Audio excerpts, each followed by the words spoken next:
لا الہ الا اللہ لا الہ الا اللہ لا الہ الا اللہ۔ کہ بعض دفعہ کچھ احباب سحری کا وقت ختم ہونے سے پہلے نسوار اپنے منہ میں رکھ کر سو جاتے ہیں،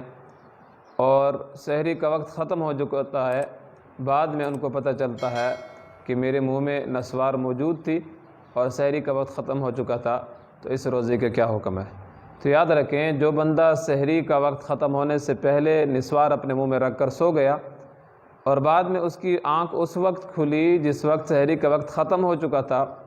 تو اس کا یہ روزہ ٹوٹ گیا اور اس روزے کی قضا اس کے ذمہ لازم ہوگی، لیکن شام تک اس کے لیے کھانا پینا جائز نہیں ہے، بلکہ روزے داروں کی طرح رہے گا اور روزے داروں کی طرح کھائے گا بھی نہیں اور پیے گا بھی نہیں۔ دوسرا مسئلہ کہ وہ شخص جو دائم المریض ہو، یعنی اس کا مرض یا اس کی بیماری ایسی ہے کہ ہمیشہ اس کو لگی رہتی ہے اور اس سے اس کو شفا نہیں مل رہی، صحت نہیں مل رہی، تو اس بندے کے روزے کا کیا ہے؟ اگر یہ بندہ دائم المریض ہے اور مستقبل میں بھی اس کو صحت کی امید نہ ہو، تو یہ بندہ ہر روزے کے بدلے میں